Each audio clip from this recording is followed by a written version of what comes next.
Жамааттык коопсуздук келишим уюмунун бейпилдик орноттуу миссиясынын алкагында Кыргызстандан Казакстандын Алматы шаарына барган жоокерлер бүгүн кайтып келди. Аларды Ак жол өткөрмө бекетинен министрлер кабинетинин төрагасынын орун басары, Улуттук коопсуздук комитетинин жетекчиси Камчыбек Ташиев жана коргоо министри Бактыбек Бекболотов баштаган жетекчилер тосуп алды. Бардык техникалар, жеке состав, личный состав бардыгы толугу менен кайта чыкты. Ал жакта биздин куралдуу күчтөр Алматыда ТЦК объектисин кайтарышты. Ал ТЦК объектиси Алматынын 70-80% жылуулук менен жана электр энергия менен камсыз кылып турат экен.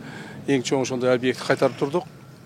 Эч кандай кырсык, эч кандай бир мындай жаман иштер болгон жок. Бардыгы толугу менен кайрадан чыгышты. Эки өлкөнүн достугун бекемдеп, миссиясын татыктуу коргоп келген аскерлерди тосуп алуу Токмоктогу аскер базасында дагы уланды. Бул жерде үй бүлөсү желектер менен кубанычтуу тосуп турушкан. Юрьевкада турам. Ошо балам, эки баласы менен семьясы бар болчу. Балдары жалгыз болбосун, келин жалгыз болбосун деп, ошо баламды күтүп бияқта болуп аттым. Угуп алып аябай жаман болдук. Бизде аябай стресс болуп, сарсана болуп, эми аман эсен барып келишсе экен деп. Бүгүн ошо кубанычтуу күн болуп атат. Тим эле келет дегенде аябай сүйүндүк. Аман эсен келишет экен деп. Бүгүн дагы туулган күнү болчу. Ошо аябай күтүп атканбыз. Жок дегенде туулган күнүнө келип калса экен деп. Мээрим Жапарова Скорпион бригадасынын сержантынын жубайы. Кырдаал таптакыр башкача болуп калышы мүмкүн эле. Канчалык кооптонуп санаа тарса дагы бүгүнкү сыймыктуу күн бардыгын жууп кетти дейт. Сыймыктан аткенбиз. Атабыздын военный болуп, мамлекетти коргоп атканына дагы ошондой адамдын келинчеги болгонго сыймыктан аткенбиз. Биз үчүн аябай сыйдык.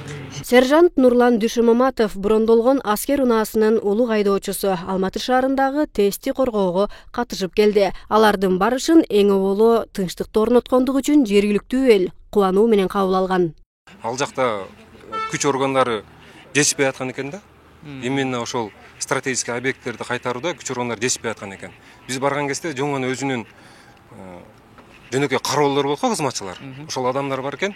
Биз барып айланта курчой калып кайтарып алдык. Убагында келдиңер деп силер сүйүнүп менен кабыл алышты.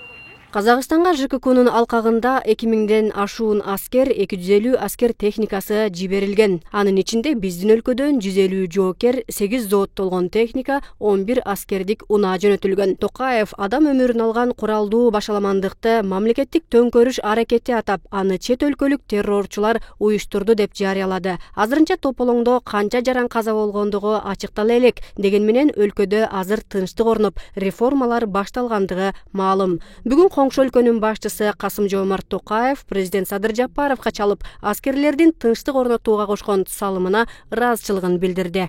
Стратегический объекттерди охранага алдык. Бизге ТЭЦ анан нефтебаза түшүп калды. Ошо объекттерди эметтик.